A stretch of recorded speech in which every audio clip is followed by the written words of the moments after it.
clean up my vomit. OCD trying to push my buttons. I said don't touch it. Now y'all done it.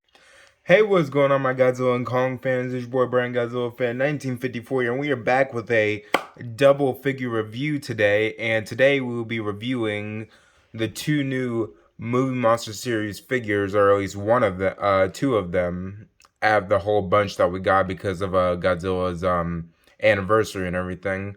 So on my left right here, we have a Movie Monster Series Burning Hedorah figure, which was in the gallery. This is kind of like one of the rare Movie Monster figures that you can't, a lot of people get because they're kind of limited because they're in the gallery, kind of.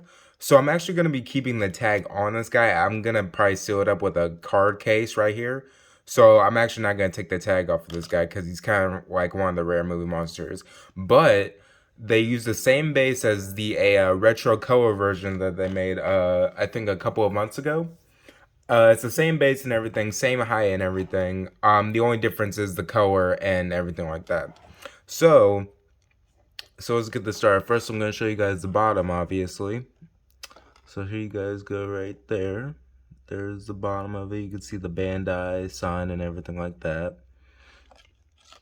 So it kind of uses like a little bit of like a brownish kind of color in his back, and it kind of goes along around his tail and everything like that. He does have a little bit of gold in the middle of his back and on the top of his head, which I think is kind of cool. We have a little bit of like a silver, maybe whitish color in his eyes. And then everything else is, his eye is just black and red, obviously. But yeah, you can move his arms a little bit. Really, you can only move the left one, but I mean, you can kind of move the right one. You cannot move his legs, and you also cannot move his tail at all. So there's that. Like I said before, there's kind of brown on his tail and everything. And then you can see there's a little bit of orange. Well, there's orange everywhere, but there's a little bit of a darker orange kind of going around his backside right here. And also on both of his sides right here. Also, just wanted to say I did get both of these figures from Rip City Kaiju, so yeah. And then we got a little bit of brown on the kind of like closer to his knee or his knees. Well, I don't even think he has knees, but in this area right here. So yeah. So there's that. And then I'll show you guys the tag right here. But yeah, it's just a really rare figure to get, at least in my opinion. I think Rip City has maybe one or two more, but I'm just taking a guess because I know he got 3 and I got one of those. So yeah. So that's it for this guy right here. And then we have the Movie Monster Series 1975 MechaGodzilla right here. I believe this is my first 1975 MechaGodzilla. This one I actually am going to take the tag off because it's a good figure. I'm not saying it's not rare because, I mean, in my opinion, all Godzilla figures are kind of like rare in their own way. But this one's kind of like one you can get like online anywhere. So yeah. Alright. So let's take the tag off real quick. Okay. So now that we got our scissors, we're gonna cut this tag off right here. Alright. And of course, obviously, keep the tags, but first I'm gonna show you guys this. So there's the tag right there. Alright. And then we have the figure. So like I said before, I believe this is my first 1975 MechaGodzilla figure. So let's see.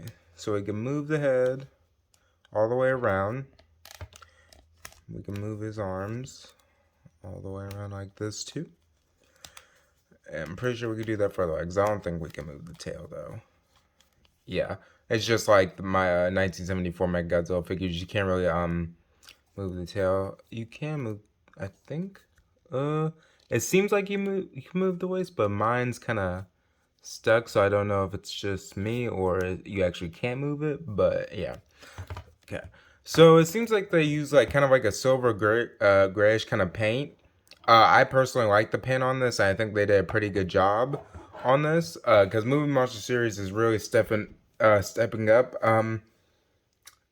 this year because I mean I think at the beginning of the year they haven't been doing really good, but these last couple months these next 2 months that we got left of this year, they're starting to step their game up, and then SH Monster Arts is too, because we're getting a lot of figures like Singular Point, Godzilla and Jake Jaguar, 2021 MechaGodzilla, 2004 Godzilla, and I know we're getting a special color version Hedorah, Decisive Battle, Final Battle version Gigan, and then Hedorah. Yeah, we're getting a Hedorah too. But yeah. But yeah, I think they did a pretty good job with the paint. You know, it's mainly gray and kind of silver. There's a Bandai sign right there. And then I think, and this just might be me.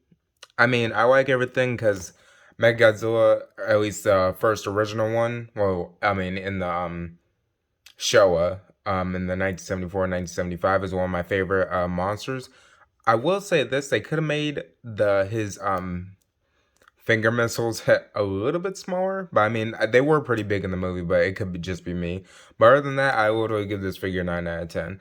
And then as far as the Burning Hedorah figure, or Hedorah, however you want to pronounce it, I actually really like this figure. It's a 10 out of 10. Even though it's small, it's really rare, and I'm in love with the color of it. So yeah.